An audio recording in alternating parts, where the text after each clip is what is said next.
Namaskar. Are you able to hear me?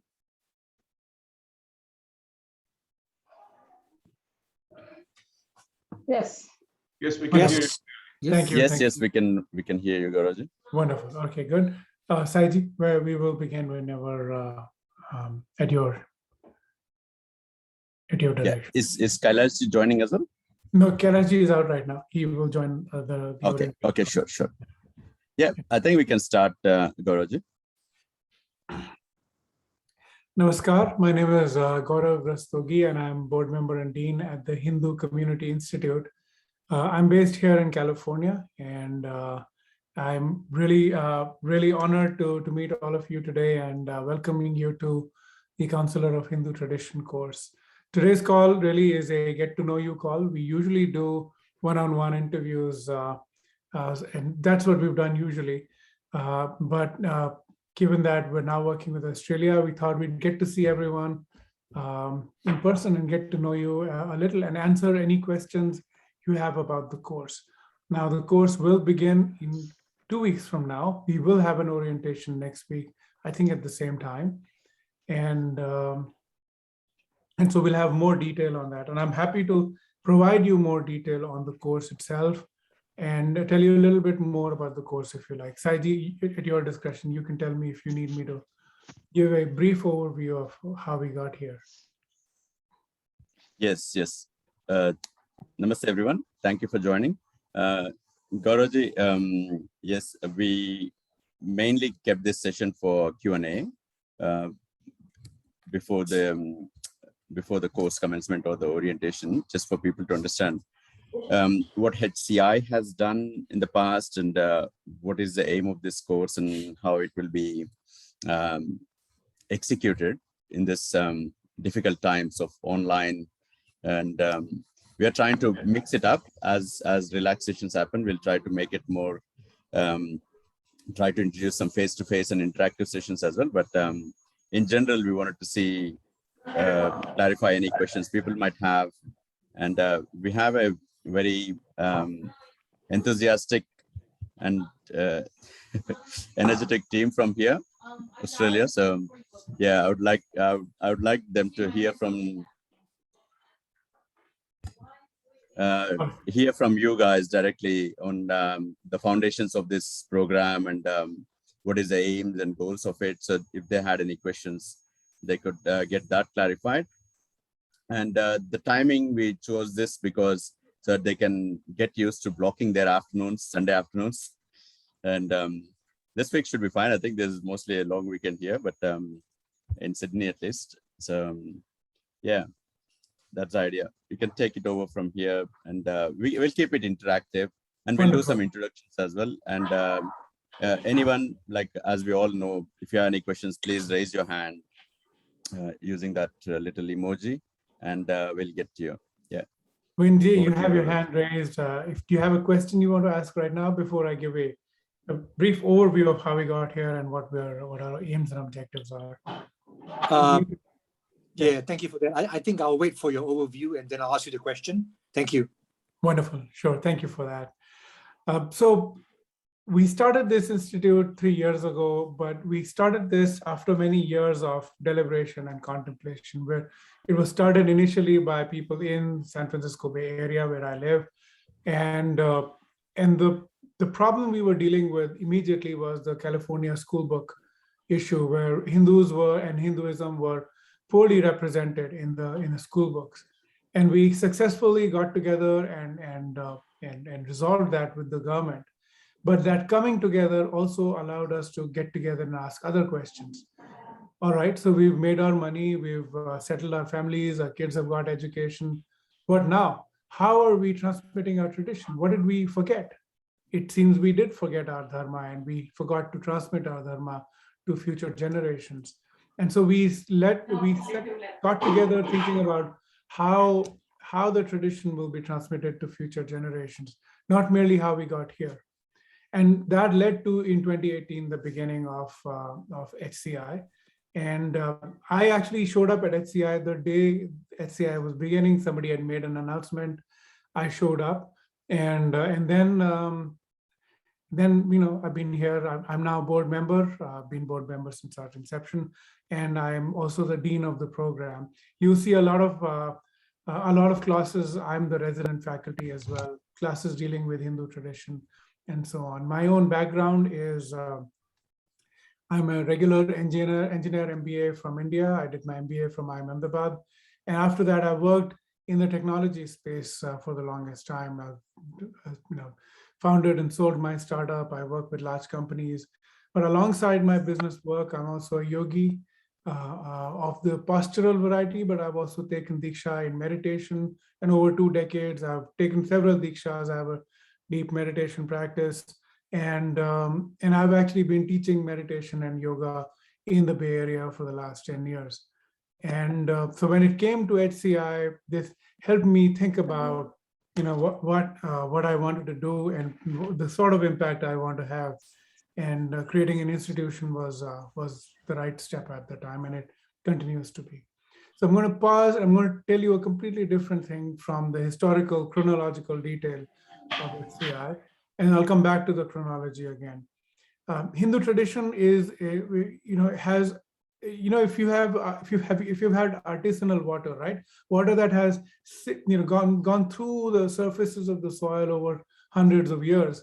It's pure mineral water. It's very nice, high quality water, but it takes a long time for the water to pass through and seep through and come out the other side. Similar to that is the Hindu tradition, where over thousands of years, hundreds, possibly thousands of generations, we have figured out how to lead a better life and how to transmit this information about leading a better life to future generations.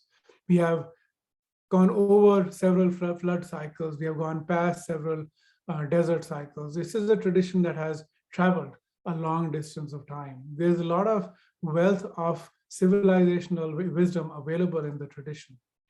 But now when we look at the world right now, we don't really apply that tradition very much.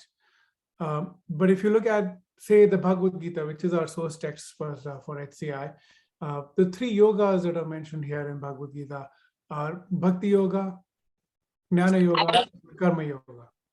And in the modern world, in the Hindu tradition, there are schools for Bhakti Yoga. You can go to ISKCON for Bhakti Yoga. You can go to any temple for Bhakti Yoga. You can go to Vedanta organizations for Jnana Yoga.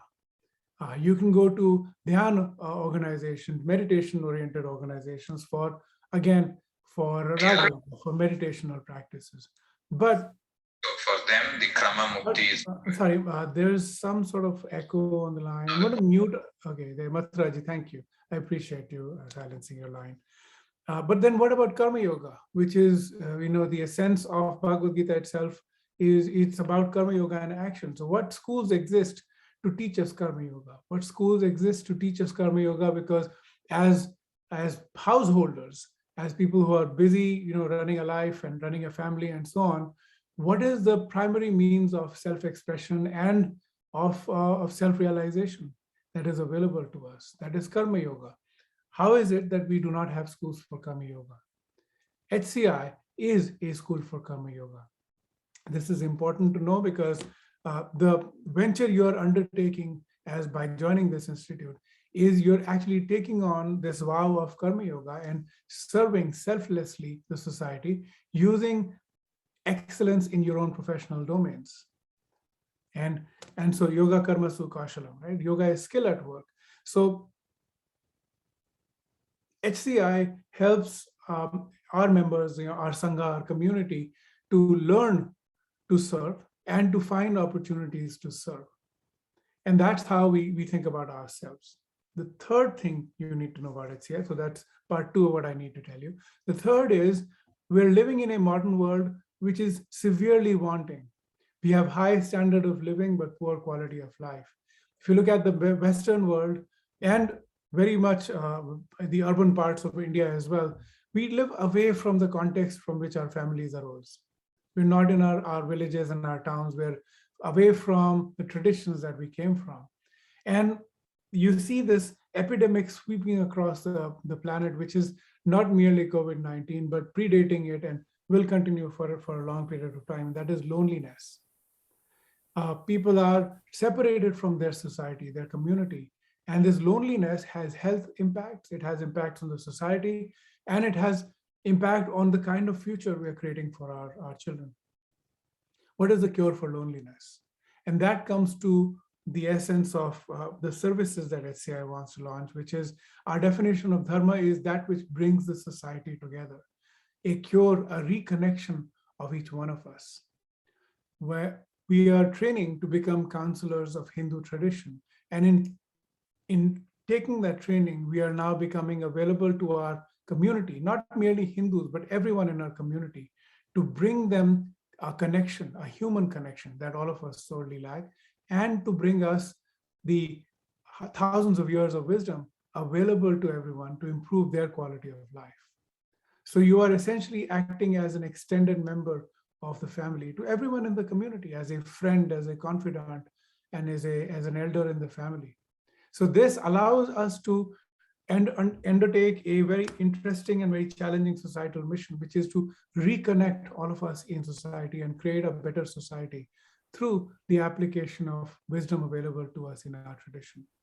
So that's the third thing you need to know. I've told you about our history, I've told you about Karma Yoga, and I've told you about our vision for Dharma itself. You'll hear me repeating this over the years, over the rest of this year.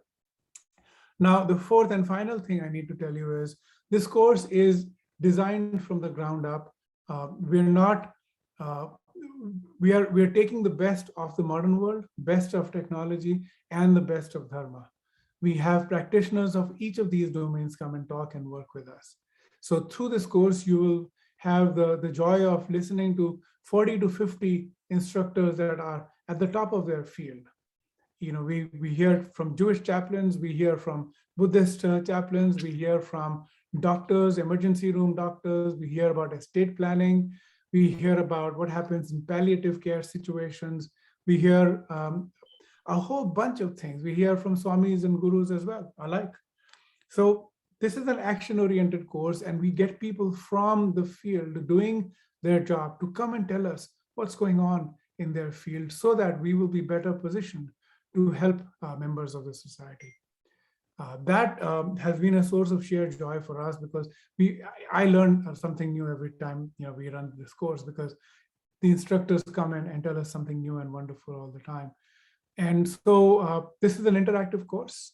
It will be a new course. And I have to say, I did say, I had said the final comment, but I should say, we started as a small school in Milpitas, California. Small in the sense, we have an office, a little room, and we said, we'll begin here. And that year, we made one experimental risk. We took 3 people online, and we said, fine, we'll take a few people and see what's going on. Next year, we realized that this online thing is good. We took more people online. We went to 7 American states. The next year, we went international. And this year, we've gone global. The difference is we're experimenting every time and trying to figure out how to impact society the most. Our vision is to have 1,000 counselors of Hindu tradition in the next 5 years. We have 70 have graduated. This is a year where we expect to have between 60 to 100 people graduate. We want to ratchet up the numbers. And we want to have 108 Hindu chaplains in these 5 years. We're beginning with 3. We have another 20 that are lined up to go through the course.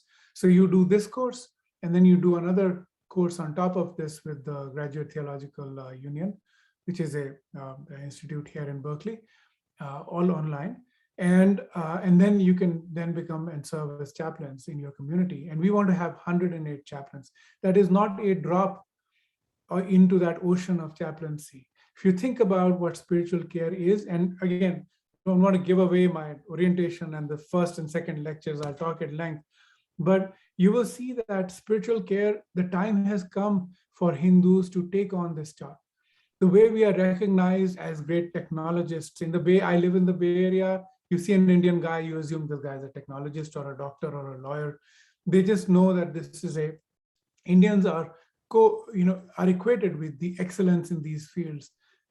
We are confident that Indians and Hindus will be seen as exemplifiers of excellence in chaplaincy. Why? Because the global shifts that are happening in religion are tremendous, amazing. people are leaving their traditional organized religion. They're looking to be spiritual but not religious. And the Hindu tradition has so much to give to those people. So trends are in our favor. We are not trying to proselytize. We're not trying to connect people to God. We are completely different in the way we think, Hindus. And so we are actually going to make better chaplains than the Christian chaplains or Islamic chaplains, simply because our tradition is very different and more suited to the modern world. So I'm very confident that you will find this interesting enough to become a volunteer, of course, for the rest of your life. And you will find it compelling enough that you like it so much that you want to serve professionally. And we will work with you to help you find that professional path. And that will be a rewarding path for you. It'll be a rewarding path for the community, and it will be good for the transmission of the Hindu tradition. Our tradition is not a museum tradition. It's not dead. We're not autopsying the tradition and saying, oh, this was so good 20,000 years ago. None of that. It's a living and lived tradition. And the only way to transmit it is to live it and to transmit it. So how do we improve our lives with tradition? That's the course that's what we will experience through this. So this is going to be very interactive. I know I spoke at length. I wanted to ask you to ask me questions, but I hope this gives you a sense, and I hope you're tingling with excitement, because I am. It will be fun and it'll be very interesting for all of us. With that, I'm done with my talk. Vinji, your hand was up first, and then Saiji, you're next, and Karthikji, you're next as well. Before Vinji wants to say, I just wanted to give the etiquette probably. If possible, turn your video on when you're asking the question, and also please briefly introduce yourself. Introduce enough. I'm not trying to cut short your introduction, but give enough information like where you're from and what you do and all as well. So that's a good starting point, and we can start remembering all of you, right?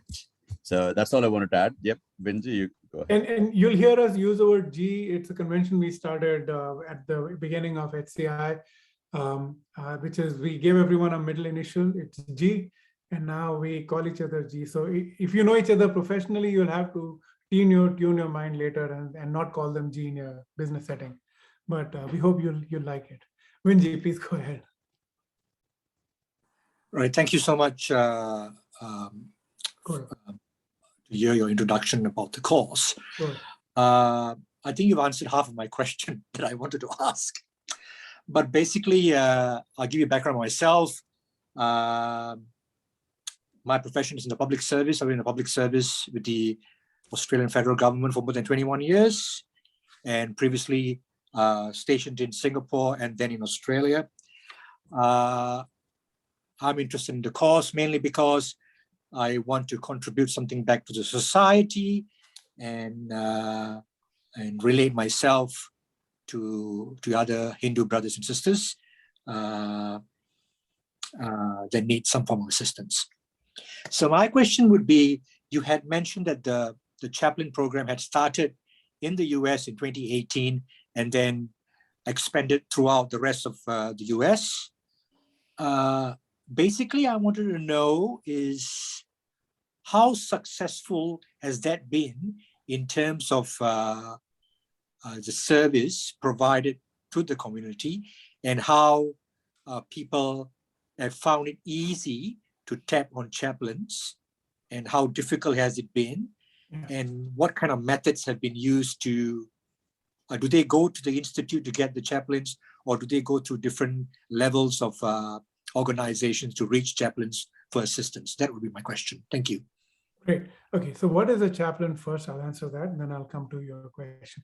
A chaplain a chaplain used to be a pastor or someone with a collar within the church framework, who were working within the military or within hospitals and going bed to bed and talking to the patients and giving them a little bit of taste of God, because this is a man of God. That's how chaplaincy began. But chaplaincy, think of it as a professional designation. Just the way you have teacher, lawyer, engineer, you have chaplain. It is no longer, at least in the US, seen as a Christian thing, even though all over the internet, people think that we've become some sort of crypto Christians by doing this chaplaincy thing. That is not the case. It's a job designation, and we could call it anything else, but you won't find jobs with that sort of stuff. So it's what this thing is called. So you didn't ask this question, but this is important. Now, our course trains volunteers, and you have to do another course to become a chaplain. That second part has just begun this year. This year, in fact, a few weeks ago, the first 3 people have started that course with GTO. And then within a year, they'd be coming out and beginning to work as chaplains. But as volunteers, you can serve in the community yourself. Now, this is a problem we saw initially as well. We didn't want to just teach and then let you go on your own, because then the services won't get started. So what we're working on right now is create a set of 16 services, and then we'll work with HCA in Australia to see what services you need and start to make those available in the local community. And of course, HCA will lead that entirely in Australia. What we're doing in the US is we've defined a list of services, and we're going methodically one after another to create the services. This year, we're interested in setting up a virtual chaplaincy for college students, university students, because there's a lot of Indian and Hindu students that come here, and they need chaplains at colleges, but there's such a small number of Hindu chaplains that exist that you can't possibly serve all the Hindu students. So we want to create a virtual chaplaincy this year. For last rites in the community, in the Bay Area, for example, people call us, they'll call the temple will send them over to us. We will tell the families what they need to do. We have a process, we're all engineers. So we have a process laid out, we tell them the process, we give them numbers to call, packages to ask for, that sort of stuff. And we also go and speak at memorials as part of that service. We haven't started doing hospital visits yet because it requires a bunch of other things that we needed to clarify. You can't, at least in the US is you have to understand, a very litigious country. You can't help anyone without the risk of getting sued. So we are very careful about launching the service, making sure we have the insurance, the legal framework, the institutional framework to receive cases and not let their information travel, that sort of stuff, right? These are all foundational things that we're working on right now. So we're very methodical about this. We are taking a long view on launching the services. But this year, we're hoping to launch more services than we did last year, and so on. We have 16 eventually that will be launched. For example, if you go to our current website, you'll see last rites and pre-marriage guidance as two services that we've already launched. You can call a number, speak with someone, and we'd be happy to help you. And then hopefully this year we'll start the virtual chaplaincy and so on. So that's what's going on. We also work as interfaith speakers. A lot of our CHTs, I speak at interfaith events. It turns out we are so strange and so different compared to the Abrahamic faiths that, and they're very curious. They're genuinely curious to learn more about us. And Hindus in general are very shy and also inarticulate. So it helps to do this course and then go out and talk about the tradition, not in a way that's defensive. I should say this, you didn't ask this, but we're not a political organization. We're not an advocacy organization. We keep our nose very clean. At least for the HCI thing, our interest is in standing up as a pillar of strength and pride for the community. Look at what the Hindu chaplains are doing, right? And that's how we defend the tradition, not by fighting other people, but by actually standing tall and holding out that big umbrella for everybody else to stand under. That's the way we look at the whole thing. Again, it should improve our lives, and everyone should be attracted to us because our lives seem sorted out. That's the logic we use. All right, Saiji, your question. Yes, Vinji, I just wanted to add on to that, what Gaurav said, Vinji. Over here in Australia, we are already providing a number of these services. We have volunteers who are working in schools, in corrective services, hospitals, and we're providing this on ad hoc as well. And we have other ways of getting people qualified in this. What our attempt in this was to give it more of a Hindu traditions added to it and get more polish ourselves and raise ourselves to some university affiliations. And as Gaurav mentioned, that's our pathway as well, to see how we can build a good army of these counselors and chaplains. The word will change. I think we're all thinking on that. We need to change the title of ours from chaplaincy. So yeah, that's in work in progress. We have a number of people who are already qualified and joined this class as well. Once, I think, as they speak, they'll introduce themselves, and I'm pretty sure they'll give the context as well. Yeah, Over to you. Yeah, we resisted the word chaplain forever, and then the GTU president sat us down and had a heart-to-heart talk. This is a Jewish gentleman. He says, "Look, you guys are missing the boat. The Jewish people have taken it, the Islamic people have taken it. What's wrong? Buddhist people are doing it. What's wrong with you guys? Why would you not do this?" And it totally made sense. The way I think about it is, it used to be that computers were people at one point. Now, this might sound odd, but it is factually completely true, which is around the World War, there were banks of women computers who were computing trajectories of missiles and so on, also the Census Bureau later. Computers were people. And later, when machines started to replace them, computing was done by machines, and those became computers. Now, you don't think of computers as human anymore.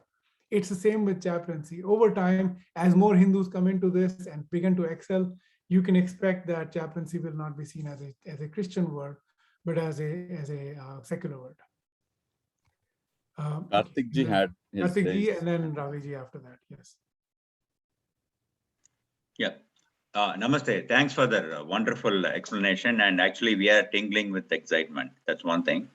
And I'm pretty sure that the course is going to deliver what kind of training and conference you need.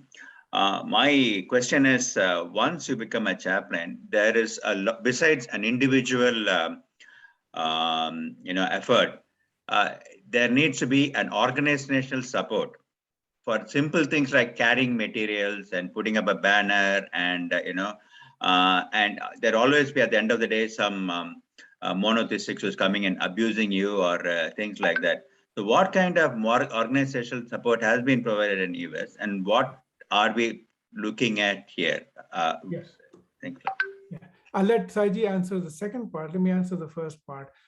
You're absolutely right. In fact, there used to be a time, all of us would remember that time when the neighborhood taxi guy had 3 taxis. You call them and they show up for your ride to the airport. Now, no one does that. No one does that anymore, right? It's the same that people expect. When you go for chaplaincy work, why should you act alone?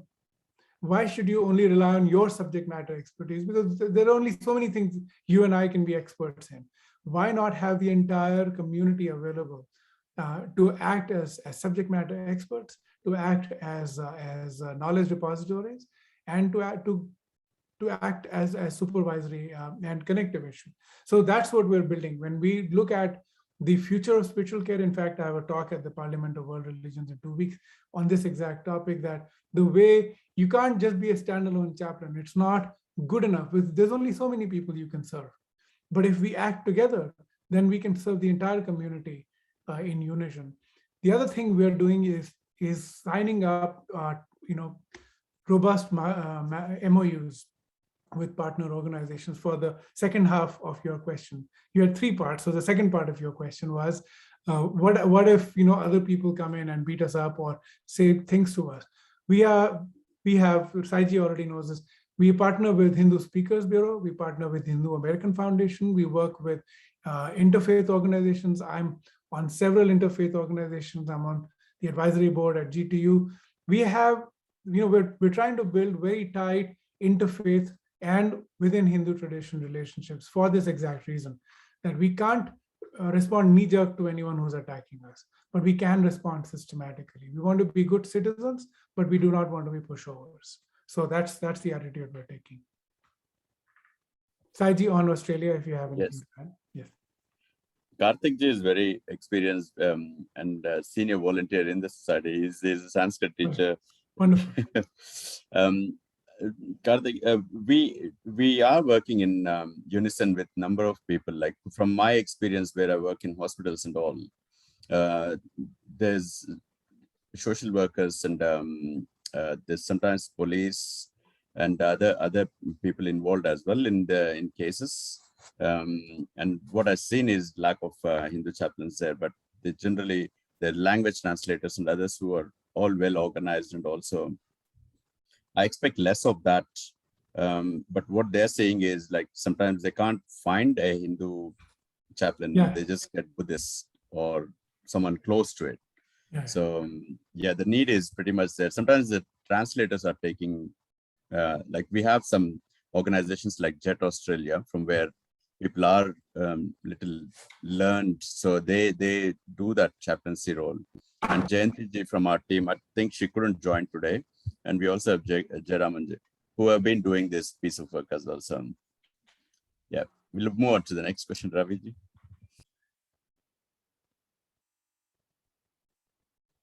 Ravi, you have to unmute yourself.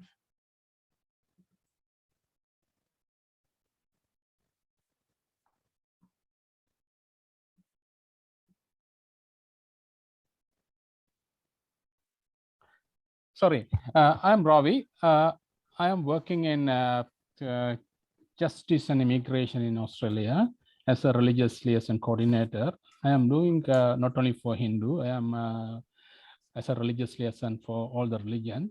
But actually, I am currently joined as second one in justice. Then the chaplaincy is important qualification. Even I am doing as a religious coordinator.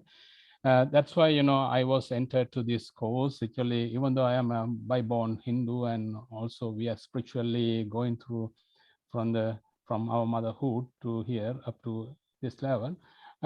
My question is here, actually, I think I can see that nearly 60 odd people are coming from Australia and New Zealand. But Australia and New Zealand have a specific qualification, unit of competence in all this in a part and partial, even though I am sure that we are going to have a graduate certificate on this religious. But point is actually when in Australia, that Australian qualification framework is always accepting the unit of competency based on this Australian quality framework. I am sure that your unit of competency has to be, I think this is actually, I'm just talking to the Sai also. Sai is internally is a coordinator. He has to work with the AQF to accept this qualification as a chaplain, because I can see that from the Kilsong is they have a campus here. They are running a course. It's academically, I know. So AQF also accepted this qualification. They have delivering this course for 34 level and also diploma level and also graduate certificate, as well as again actual PhD level. I think it would be great actually, since majority of number of people are coming from Australia and New Zealand, because Australia and New Zealand have the same code and same qualification and all these standards and everything same. They were kindly, I think someone has to work on this, and the qualification has to be recognized under the AQF and to the actually graduate certificate level, and also again towards to a PhD kind of thing. That will be a great effort for this organization if it is really considered. Thank you. Wonderful. I think this will be very useful to take your inputs, Raviji. Okay.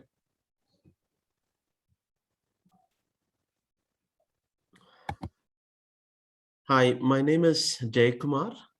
I'm a volunteer with HCA for the last 20 odd years. And my question was more to say that in the course we are talking about Bhagavad Gita. So do we actually need to know Sanskrit? Should we be an expert in Sanskrit to come and take it, or should I learn Sanskrit before coming in for this course? Just a question. That's all. Yeah. Most of the people who come to this course are not people who are fluent with Sanskrit. They may know a few verses because we're Hindu, we memorize a few verses, but do not have a working knowledge of grammar, and it is not expected either for this course. It does help, in my experience, to learn Sanskrit over time, but we're hoping that this will give you that excitement about opening the Gita and learning directly. But it is not a requirement. We explain everything, and we explain everything in a way that is not from one sampradaya or another, or is contradicting your sampradaya in general. We try to explain everything in a way that applies to the work that we're doing. So Sanskrit knowledge is not required, and you'll see that in the first few courses itself, that we explain everything that we're stating. We will ask you to try to memorize shlokas. That is not a requirement. Again, it's for you to build your own interest. My personal experience is that we consider it a win if people actually open the Gitas that we already have at home, but we've never opened. Right? We've never opened because it's there, it's such a high holy text that we never engage with the message inside. And that itself we count as a win, that people actually take interest in the Gita and try to learn the Gita from different perspectives and different sources. Gauravji, one more question is, in Gita, do you go to the entire 18 chapters, or how is it? Like, is it the important chapters of Karma Yoga, like, maybe the 8th chapter or 15th chapter? Is it like that you cover? Yeah, so we when we approach the Gita, we're approaching the Gita by the topic. So if we're talking about Karma Yoga or Dhyana, or Bhakti, we bring that perspective. And for example, I have a whole talk recorded, which will be part of the coursework on speaking at a memorial. So there you'll have 20 plus verses that talk about the Hindu idea of the Atman itself. What does it mean to die in the Hindu tradition? And so we cut across the Gita and pick verses and explain again in context. This is not I do want to say, it is not a Hindu studies course. It's also not a Gita studies course, because those courses already exist and exceptional teachers already teach those. The problem that we found people have is those courses tend to be, you don't know how to take them back to work. You don't know how to take them back into your life and sort of apply it in a way. So our interest is in the application rather than the deep study. So you'll get a good sampler, but you're not going to become sort of a Gita expert in that sense. Yeah. Okay. Shripad ji, I think you were next. Shripad and Amrita ji. Amrita ji, in this case. You're on mute, of course. Sorry, thanks. Namaste, everyone. My question is this service that we are going to eventually offer limited legally to Australian region, or can we offer remote services given that everything is global now? Amrita ji, please introduce yourself in quick 30 seconds. Amrita ji. Okay. Yes, I'm from Melbourne, and I work here in one of the banks. I have a business analysis background currently, and I'm a software engineer. My husband and I, Shripad, we are into various things like animal rescue, gratitude, spirituality as well, meditation, yoga. Yeah. Wonderful. All right. Okay, your question is, will this be something that we will deliver within Australia, or can we deliver remotely elsewhere as well? Saiji, why don't you talk about the Australia part, and I'll talk about the global part. Yes, we are all global Hindus, but yeah, I'll be selfish saying first Australia and then the world. Over to you, Gauravji. Yeah. So what we're setting up is a global Sangha. Our interest is in creating services that can be delivered and should be delivered globally. Again, why act alone when you can act as a Sangha, right? But we are still trying to figure out how to set that framework in a way that is legally compliant and safe for the receiver and the provider of these services. It's very important, because otherwise, we open everyone to risk, which is not what we want. Yes. Okay, thank you. Saraswati ji, I think you're next, and Abhijit ji, you're next, and Vinay ji, you're next after. Namaste, I'm Saraswati. I'm a full-time volunteer. I'm working as a counselor or wellness coach based on spiritual science. I'm a hypnotherapist too. So I'm serving in Seva Australia, that is Seva International's a Australian wing. Why I was so much interested, because I was knocked down by the Australian Department of Corrective Services a couple of times when I took the Bhagavad Gita to the inmates over there, because I used to visit jails. And what happened, they knocked me, they said that no, I have to go through the chaplaincy. And what happened was, I gave a book, Bhagavad Gita book, and asked them to pass it on to the inmate. They chucked it in the bin and they said that this is not. So it was hurting me a lot. Since then, I was just thinking, who can give me a certificate where I can become a chaplain? And because I have this counselor's certificate and I'm doing it in Australia, across Australia as well as in India, bringing even the Love Jihad children back to normal life. So I'm dedicated my life for this. So I thought if this certificate is going to help me to, extend my services to other people, that's what I'm looking at. And if you can just give me some answer to this, I'll be very happy. Thank you very much. Yes, we're hoping that I would you like will to, Gauraji, I would like to first offer my pranams to Saraswati ji. Saraswati ji is well known in Sydney. At least many of us in this group as well know her for her community service for last decades. I think many decades. I've met her many times, and yeah, I was about to reply to her email. I saw it a little late, Saraswati ji. I'll reply back to your email. Yeah, over to you, Gauraji. Yeah, so the way we anticipate this is you'll be able to introduce yourself, because we'll set up a structure, and you'll be able to, of course, the certificate itself will carry weight in terms of formal introduction, and the Sangha is always there to support you. But in this case, we are probably going to, given what Saiji just said, we're probably going to rely on you to support us, all of us in the Sangha. Thank you for your work. Abhijit ji.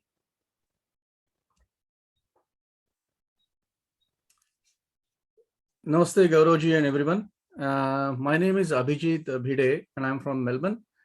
I have been associated to the community volunteer work by way of my connection to RSS since the childhood. And after coming to Australia, obviously Hindu Swayam Sevak Sangha, and then obviously Hindu Council of Australia, Vishwa Hindu Parishad, Seva, and you name it, and I am there in terms of doing the volunteership wherever required. Jahan kam, wahan hum. That's the motto. That being said, I myself is a Hindu chaplain who has taken the accredited certified course prescribed by the Spiritual Health of Victoria.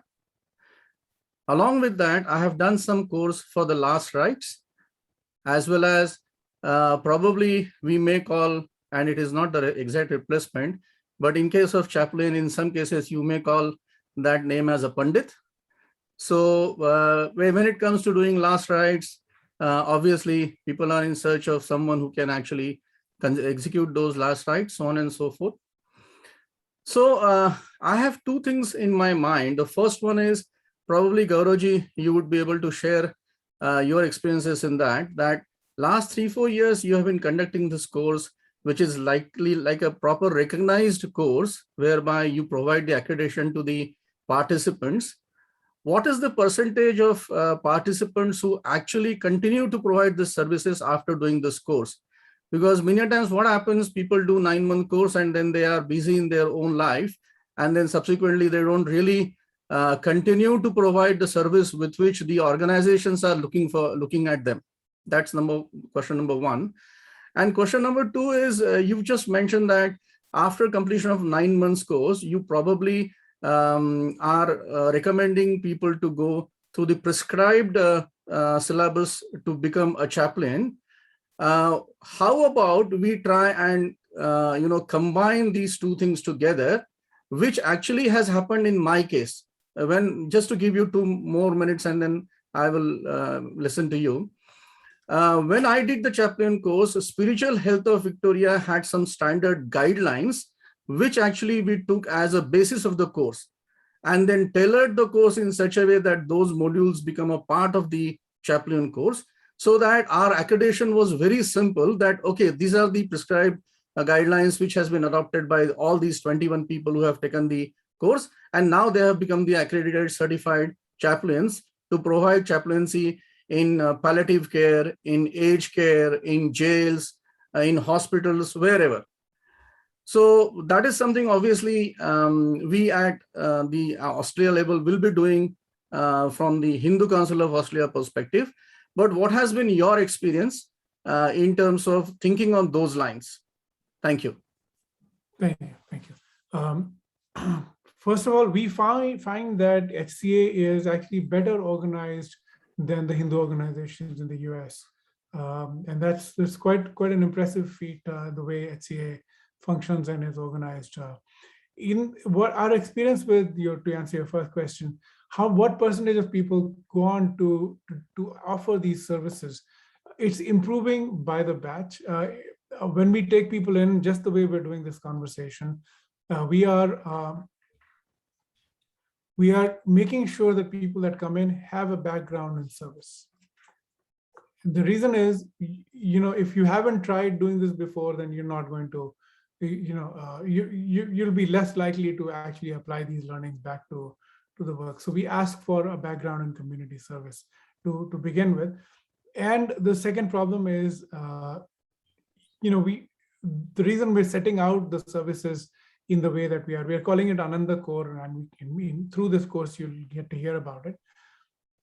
We don't want people to feel that they're alone and they have to fight all of this themselves. We want people to feel that they belong to this community and then therefore, and continue to offer these services in a structured manner. So far, the percentage is improving. The current batch, a lot of people are going to continue doing this. And of course, we have 20 people that are doing chaplaincy. So that percentage is improving. But from what I'm hearing from you in Australia is you guys, most of people that are here seem to have experience in doing this work. So then you will have less problem in continuing it as long as HCA and us, we continue to provide support.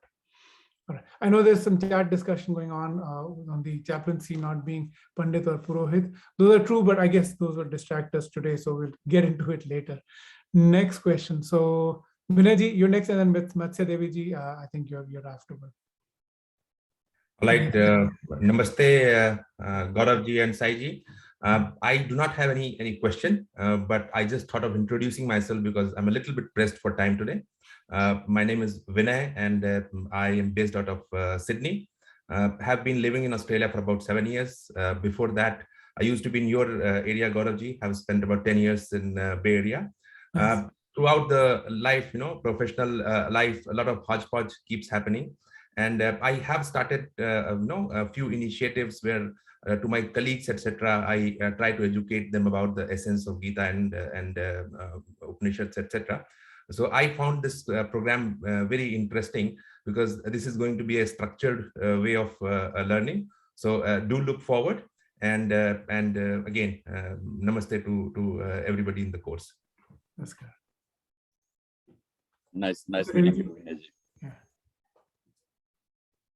Matsya Deviji.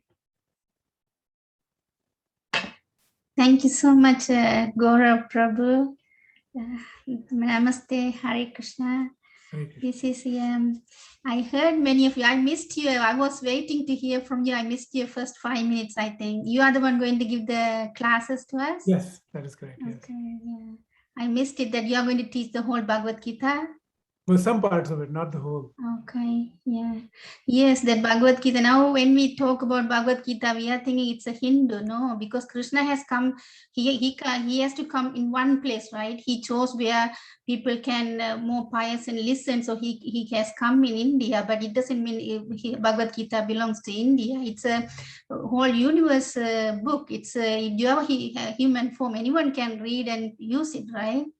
This is it's a life manual for humans, right? It's not a Hindu book. It's because the Hindu name also came. I heard the Hindus came because the Hindus lived in the Hindu river or somewhere, and then those Muslims, they didn't know how to pronounce Hindu, so it has become Hindu. Who followed the Sanatana Dharma called Hindus, but now Hindus are not following the Sanatana Dharma. So now the Bhagavad Gita for anyone, Christians or Hindus or Muslims or Jews or Sikh or Buddhist, like now Indian Americans, Sri Lankan Americans, African Americans, Korean Americans, same thing.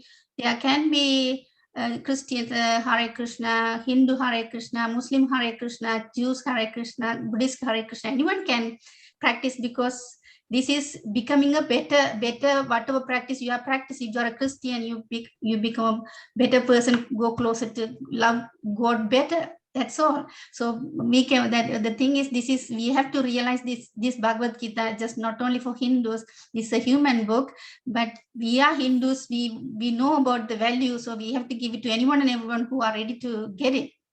And this book also, Bhagavad Gita, has Karma Yoga, Jnana Yoga, Dhyana Yoga, Ashtanga Yoga, Hatha Yoga. Everything is Krishna explained, because it's depending on our mood and nature we can practice. The thing is, like when we go to primary school. We are good in primary school. It doesn't mean we are going to stay in primary school.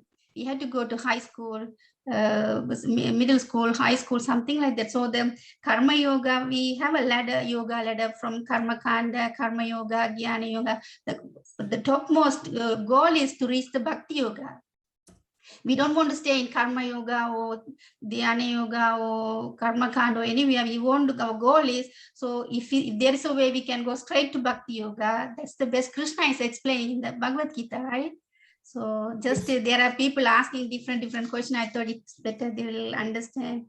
That's all I have to say, Prabhu. I'm looking forward. It's really, thank you so much for your effort. I have been looking for this one last 4 years, but it didn't happen now, because we are, even without this certificate, we can't go to the jail system, prison system, or psychiatric hospital, but even the supermarket. But we do everywhere as Hare Krishnas. We have been distributing thousands of books every day, regardless of they are Christians or Hindus or Muslims or Africans or Americans or Koreans or Chinese. We are giving everyone. They are following it, because when they read, it is like, if some people say Muslims, I pray to Allah. I say, instead of Allah, instead of Krishna, you put Allah and read it, because Allah, Jehovah, Krishna has so many names, right? So it is all Krishna.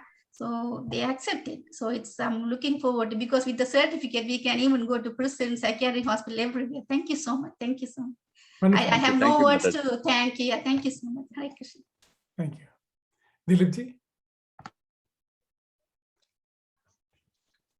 Good afternoon, everyone. My name is Dilip Griglani. I'm based in Sydney, Australia. I work for New South Wales Police Force. I'm accountant, CPA. So I'm looking at the financial part of the government, more of a funding side, and yeah, from the dealing more with treasury and stuff, getting the policies and procedures right for them. So I have a lot of knowledge on technical side, more of a policy side of the government. Thank you so much for organizing this. Really appreciate, and I'm looking forward to learn a lot from you all. And it seems you all are very knowledgeable. Hearing Devi ji, Saraswati ji, and a few others, Gaurav ji, Sai ji. I mean, you guys are a wealth of tremendous knowledge. So I'm here. I'm thankful to all of you. So looking forward to it. Wonderful. Thank you. Thank you. As a closing, if there are no questions, I'd say I want to introduce you to this new cryptocurrency called Om Dollars. It's not crypto. It's we said that the work, we built the whole program around selfless service. And what we realized is that people are used to working for money. All of us are. We work for salaries and so on. And so we're used to counting on our effort in dollars. And so we jokingly created the idea of Om Dollars, which is, work for Om Dollars. And it's a currency that you can actually carry into your next life. And it's worked out really well. People are excited about the opportunity to earn Om Dollars by doing seva and keep track of it over time. And we've been hoping to add more technologists to the team so we can actually build a tracking system. And you can then proudly show your Om Dollar certificate to your grandchildren and their children, and hopefully, take into your future lives as well. Arunaji, you have a question or a comment?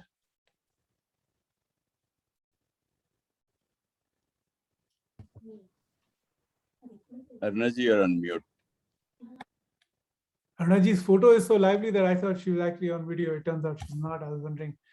Arunaji, you're on mute, Arunaji. Yeah. Maybe Nirupamaji can ask. Yeah, we'll come back to Arunaji. Nirupamaji. Hi, I'm Nirupama. I'm a biomedical scientist working in affiliation with the University of New South Wales in Australia. Thank you for organizing this course. As a scientist, I have always been a bit curious relating our traditional religious as well as the spiritual part to scientific basis, and I'm looking forward to it. My question is towards the how we are conducting this course. So in case a person misses the class, would there be any recordings available? Because we might have some prior commitments or something. You're going to And have to look for Sanjay ji to travel from the war and come and report to you. But fortunately, we have, everything is recorded, everything is available on thank you. management system. You'll have everything. Yes. And I joined a few minutes late, I think 2-3 minutes late. So is this course is for Sunday afternoons we are aiming? Yes. Yes. So it runs at this exact same time as this call for 4 hours. And it's not all the Sundays. You will have some time with your family. You'll have time off for Christmas and Easter and everything. It's 24 Sundays over 9 months, which is about 2/3 of all your Sundays. So it's not so backbreaking that you feel oppressed by it. And frankly, when the course begins and when the course ends, I guarantee you, when we're doing the 24th class, you're going to think, hey, wait, what happened? How is it over? This is how quickly the course goes. Wonderful. I'm looking forward. The hardest thing I find to explain my children and like our friends' children, how our values relate to upliftment of general humankind. And I am looking forward that probably I will get answers, so I'm better equipped. Yeah, on the second Sunday, I'll be playing a rap song for your children. Thank you. Thank Roshan. you. All right. Roshanji. Namaste. My name is Roshan. So it's good to hear from Gaurav and Saiji. I'm based in Canberra in Australia. So I'm an IT consultant by profession. So probably I'm the newbie in this world. I'm just starting to learn a bit of Hinduism, which I haven't learned for years or something like that. So, and I've got the details from the Hindu Council. I know Prakash Ji here, so he asked me to actually check out. So I'm just trying to learn. And one question probably I have is like, we had 1 or 2 actually deaths in our community here. So when we had the last rites, it was actually conducted by Panditjis. So how is that actually different from this course, or is it actually different? Because usually our tradition is Pandits does the Pidar Karma and finally all those things. So is there any role in this chaplaincy? Yes. So first off, thank you, Roshanji. And I do want to tell you that we are really excited to see everyone, including people that like you. You'll see from the course that we all have 2 legs and we are designed to be a walking species, but our parents teach us to walk, right? We have an innate desire to serve. We get satisfaction. There's a type of satisfaction which only comes from serving other people. And because of the work that we're doing, we're not exposed to that sort of satisfaction. So imagine not being able to walk because no one taught you, right? This to us is that course which reminds us of our ability to serve other people and brings back that sense of joy and satisfaction that we're missing. And this joy can then illuminate the rest of our life as well and our neighbors. I'm hoping that by the end of this course, your children, your neighbors notice that change in you. In fact, in the first graduation, I remember 3 sets of kids not talking to each other. They came to us at the graduation and they said, you know what? Our parents became better parents because they took this course. So because they could listen more carefully and be less judgmental and so on. All right. You had a second part, sorry, Lakshmi ji, and to answer your question, 4 hours class. Roshan ji, you had a part 2, which was a very interesting part, which I'm now forgetting. It's basically that the rites usually done by the Pandits. How is this? Okay, good. All right. So what happens with all the Hindu rites of passage, including last rites, is that the Purohit's job is not to talk to the family, right? The Purohit is chanting the mantra and maybe explaining 1 or 2 words to you and explaining what's going on. But a death in the family is a tremendous transformational opportunity for the family. Because only when you're coming face to face with death do you understand what it means to live. And therefore improve your quality of life, improve your outlook toward life. That is missed in all the Sanskrit chanting that's going on because no one is contextualizing the wisdom for the children and for us. Right? What does it mean to be alive? When you're face to face with someone who has been, whose body is lying in front of you, you know them as living people, you know their exact body is in front of you as a dead body. What is the difference? You apply that recursively to yourself and you realize that what it means to be alive must be more than what it means to be a physical body. This conversation is essential. And the job that we expect to have is go speak at a memorial and remind everyone of the joy of being alive and the importance of being alive while we're alive, being alive to our livingness, so to speak. So this is important. So Purohits, it is not their job. It's unfair to expect the Purohits to explain, what a ceremony is. It's our job to bring that context and all the richness and beauty of our tradition available. So that's the gap we fill. We're not expecting in this course to become last rite practitioners. We expect to point out and call a Purohit to this, but really talk to the family, help them with the grieving process, and help them with what our scripture says and what it means to be alive. Yeah, Hopefully just to add on to that, Gaurav-ji, yeah, Roshanji, welcome. You're our lead for Canberra now. She'll be the leading person from Canberra. Thanks for volunteering. That whole cycle that, as Gaurav-ji explained, I think sometimes it starts from the end of life process to the post-trauma. So it's not just Purohit's role are predefined to certain times and days, but I think this whole, the role of a chaplain, again, the word will change, but yes, that is much more longer, and that's what is gonna make the family, as Gaurav-ji said, celebrate that part of life which hasn't been celebrated well. And if I may add, Saiji, that is the beauty of the rules or regulations that have been laid down in many cases by the government. Because when we actually, there are a few people who did the chaplain's course along with me, when we followed the norms of spiritual health of Victoria, they were so particular in distinguishing the role of a chaplain from a Pandit, so-called Pandit. That's why I did not go into that argument. No doubt it is very 100% clear to us that Pandit has a role to play, which is completely different than chaplain. And these are the guidelines which are actually prescribed by the government. Yes. It was so distinctly clear with Spiritual Health of Victoria as to what was their expectation as a Hindu chaplain. So far as we actually dwell more into it and then we align ourselves into the actual structure and the curriculum which will fall in that category or fall that domain, I think we ourselves will educate ourselves to understand how we different are from the traditional Pandits. Yes. And when we go through the first and second session, we'll talk a little about it.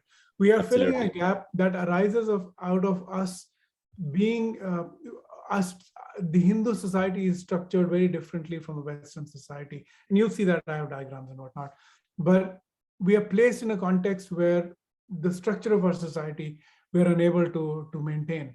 And that's the gap that the counselors of Hindu tradition fulfill, is bridging that gap. Wonderful. Arunaji, are you able to unmute yourself now? Namaskar ji. Sorry, I had the phone call from my daughter-in-law earlier. So I just wanted to introduce myself as you are going to be teaching us. So my knowledge of Bhagavad Gita is when I was a little girl, I think when I was in year 3, one Swamiji came and taught Bhagavad Gita. And once he finished teaching me and my sister, I think he went away somewhere. We didn't know where he has gone. And I still remember some slokas from that. After that, I didn't really particularly read Bhagavad Gita or anything. But I had been blessed to present Bhagavad Gita books to New South Wales Parliament Library.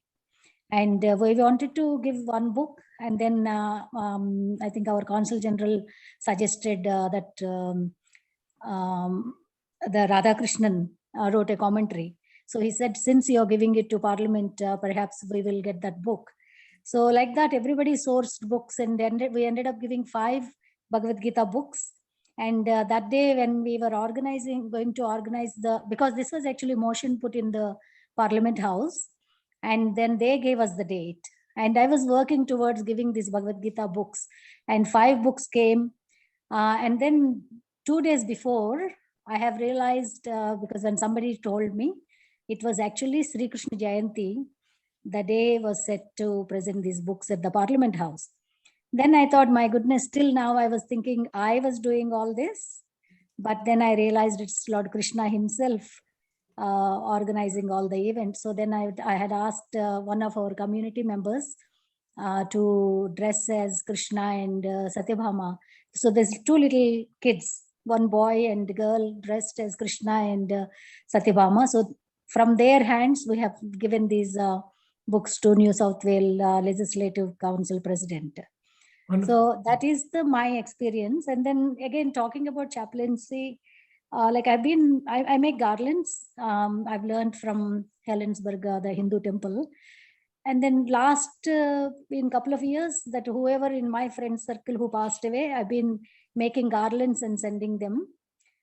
And then usually they ask me to sing some bhajan or something. Even our priest himself, he says, Aruna Garu, when everything is done, okay, you can sing a bhajan.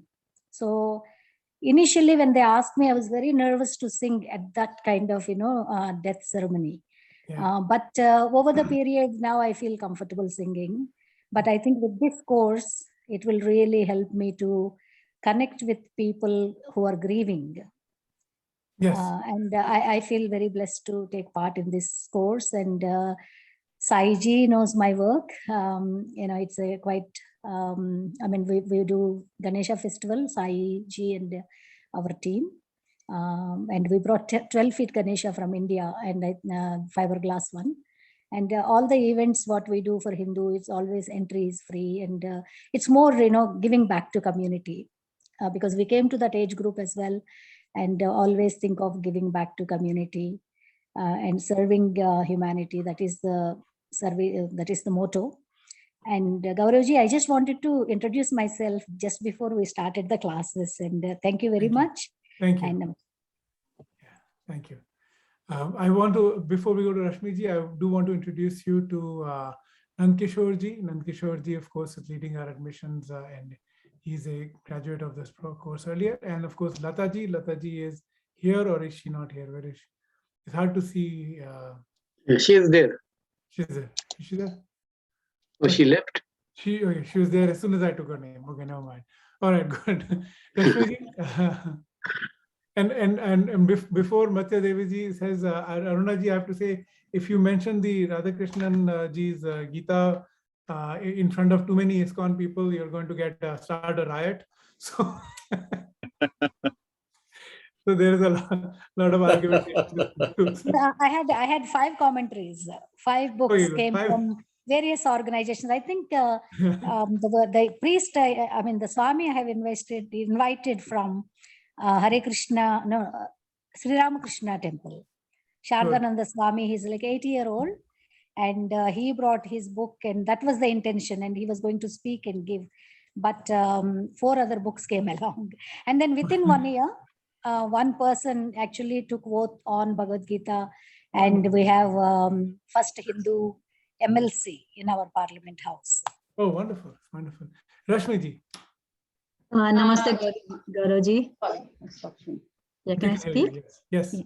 Yeah, namaste. I just wanted to introduce myself before we begin with the classes next week. And it was actually very, I think this talk was very enlightening for me, because I was a bit hesitant to enroll into this course, because I was thinking this was going to be more to do with, with becoming a Pandit or with doing rituals and things like that. Because last year I did the last rites, rituals course that we had organized here in Melbourne. But, I found that I'm not the one to actually go and perform the things. I would rather talk to the family and, I mean, that I felt that was a more important, something that will be good at. And, my connection to spirituality has been after my father's death, it was a sudden death. And, even we don't have any brothers, but I was fortunate to be doing all the last rites and rituals for him. And from that time, my spiritual journey actually started from that time onwards. And I felt that there was a big vacuum in my life, and I myself went into deep depression after that. And I took the help of Deepak Chopra's book Life After Death, which actually kind of made me feel better, and opened up this pathway towards Hinduism. And although my father was working on the Vishwa Hindu Parishad and other RSS and other Hindu associated groups, but I was never actually involved directly in all these things. But over the years, and then I was drawn towards doing the yoga course, and actually teaching yoga and stuff like that. I mean, so over the last few years, I have been involved in actually trying to serve people and to heal people, and I feel that that's my real calling, to be helping people to heal their minds. So I'm very glad to be part of this course, and looking forward to learn a lot from you.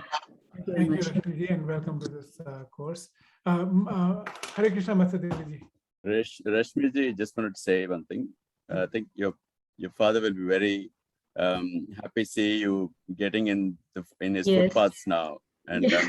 He'll be really proud of you, Rashmiji. Yes, and he was a karma yogi, and so am I. I have never gone to many temples and worshipped, and I mean, bhakti yoga is not something that comes very naturally to me.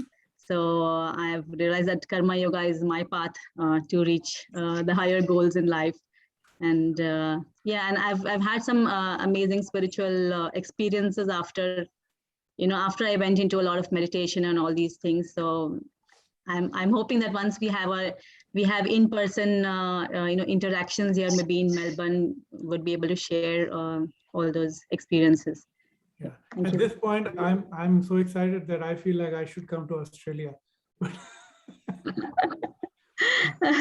You should go. Once the borders is open. Yeah. Once the borders are open, you should conduct classes from here. Yeah, sure. Hare Krishna, Matsadevi. Hare Krishna, Guru Prabhu. Thank you so much, because I just want to ask, so many people are talking about so many things. So I want to make sure, there are 700 versions of Bhagavad Gita. Are we going to study this book? So we will study several versions. I will bring quite a few of my own Bhagavad Gita versions. A copy. So we will look at several different versions. Are we studying this one? This is as it is. We use this. We also use other books as well. I will use all versions, several. Yeah. Okay. Just in the interest of time, any others have any questions, please? Nishaji and Amritaji have hands raised, and I want to welcome Alkaji and say also hello to my good friend Lataji who's here. All right, Nishaji, please. Namaste. My name is Nisha. I'm from Sydney, formerly from South Africa. I have a very strong background in spirituality, spiritual work, and various community interactions. My professional work is in the health sector, where I'm involved with a lot of coaching, mentorship, management of people. So lots of people skills involved. And I guess my question has to do with community work and the importance of rituals in the community. It's a source, all the rituals that we perform, it's a source of wellness and a source of comfort to people. So I wanted to know whether this course would be offering us a deeper understanding of certain rituals, and how, where does that sit in the course content? We do cover the rituals. You'll see a little graph. We come frequently. Half the classes will feature that. 1/3 of the classes will feature the graph. Rituals and the rites are very important in our tradition to celebrate, or also mark the passage of time, both personal time and of course calendar time. So you have some exposure. Again, we're not going too deep into it because we're not trying to become experts in them. There's not enough time to cover everything in depth. We will have experts come in and talk about the meaning of those, and leaving every one of us to individually explore the deeper parts. Amritaji? Yeah, hi, namaste again.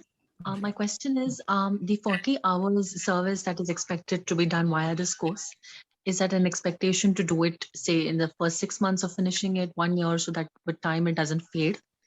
After that, of course, there would be a lifelong service, but that course expectation, is there a time limit when we should offer our services? Saiji is making the rules on that, so I'll let him talk. That's right.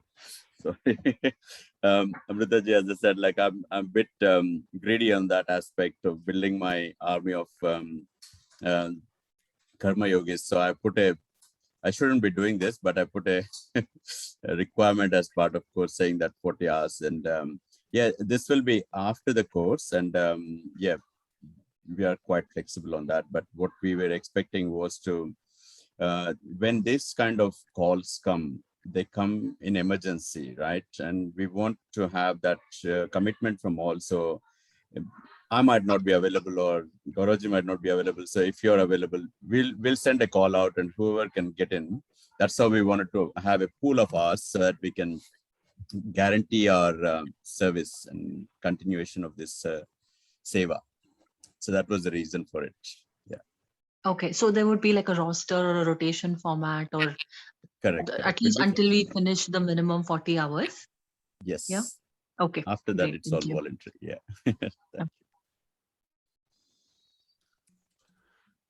All right. So there was some question from Lakshmi ji about the course structure and admission process. The course structure, I've sent you a link to last year's academic schedule. You can look at it. We are updating it as we speak.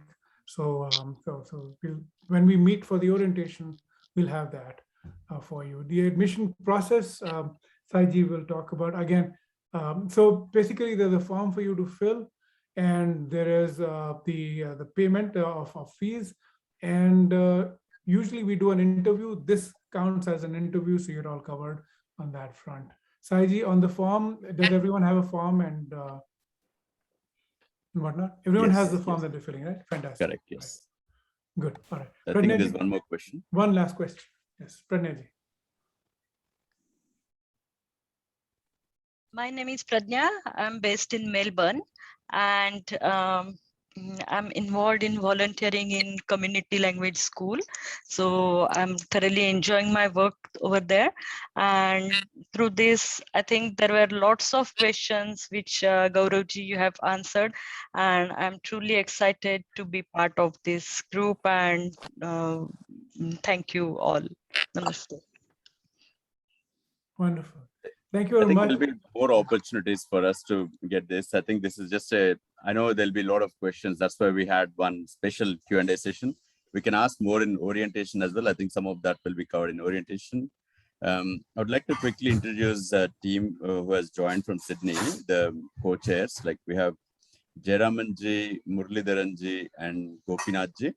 Prakashji has joined, but he has to leave early, so he's left. But yeah. Just say quick namaskaram and introduce. Good, Swamiji, Gopinathji. Namaste all, Gauraji, Nandkishorji, Saiji, Jayaramanji, and all Prakashji. Thank you. I've just been listening, and it's quite interesting, and it's very good to know. It is also a good opportunity to introduce myself.